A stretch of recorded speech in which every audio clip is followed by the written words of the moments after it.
Hey, Araaboo here, and today we're going to be causing a slice of mayhem in the town you see below me. We're going to be achieving this by building a small but powerful and accurate cannon that fires one block of TNT per shot. Now, before we begin construction, we're going to need to create an indestructible 10x10 block floor that is 2 layers deep. Because I'm in creative, I'll be using bedrock, but when playing survival or hardcore, you'll have to switch that up for obsidian. You don't have to make the floor, but I suggest doing so to keep everything neat and intact when firing. Now when firing anything, the higher you are, the further the shot. But for today we'll be sticking to ground level so I can show you exactly what this thing can do. Once the floor is complete, it's time to start putting this baby together. First you get your hands on some obsidian, TNT, a bucket of water, some redstone, repeaters, a button and an optional block of stone. It'll become clear what you can use the stone for later in the video. Once the list is complete, grab your obsidian and start putting down the bottom layer of your cannon by building a big A shape onto the ground and then knocking out 4 blocks on the left hand side.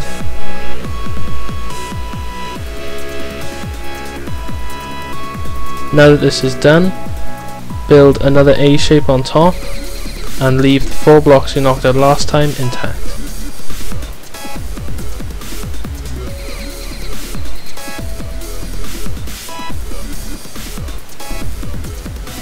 At the front of the cannon, make sure you put down another block of obsidian for the firing piece of TNT to sit on.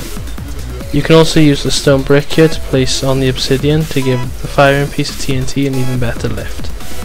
After sorting that, place the 2 rows of TNT in the cannon and add your water into the back compartment.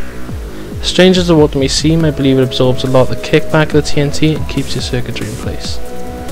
Before we begin placing circuitry everywhere, we're going to need to knock out a 2x3 block ditch to catch the water after the TNT is gone, keeping everything nice and tidy. After recording this footage, I found a better way of dealing with the water and I'll post the video up after this one. Let's piece it all together and get our circuitry down next. We'll start by placing all our repeaters down on both sides. On the one side, they are used to separate the charges between each block of TNT, and on the other, they're used as a timer for the TNT missile. It is very important to separate the missile from the rest of the TNT because allowing them to light at the same time will dramatically lower the distance you can fire. To achieve maximum distance, I found that 8 repeaters set to full is a perfect amount, lighting the missile just as the TNT explodes. We're going to finish up the night by placing down some redstone and then carry on in the morning.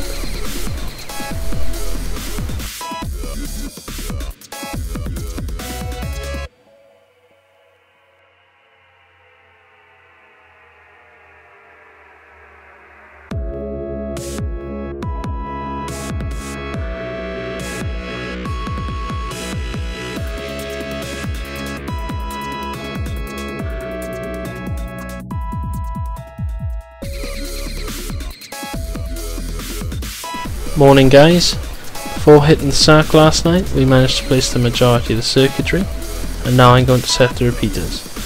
They must all be set to max in order to work and the others on the left hand side must be left at default to blow at the same time with the rest of the TNT.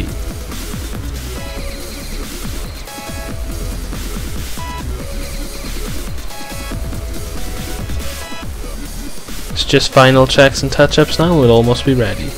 You'll find out what happens when the touch-ups are forgotten at the end of the video.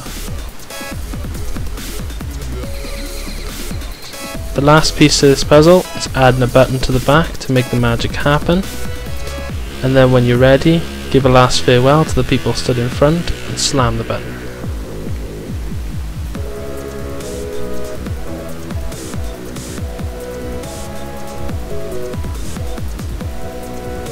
Once the button is lit, the TNT will ignite and boom! As you can see guys, we skied the village pretty badly there and almost took out the slime on the other side.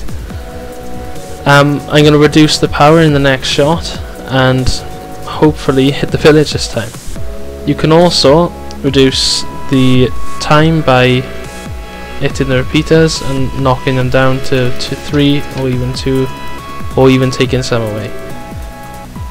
Bear in mind, this is only the baby cannon, and the rest of the Minecraft gadgets and gizmos will be brought to you in the future videos. I have lined up a Minecraft Gadgets series showing you everything from more cannons to mining equipment and a badass minigun that just doesn't know the meaning or no. Thanks for watching guys, please leave me some feedback. I've been Araaboo, I hope you've enjoyed this Minecraft video. Until the next time.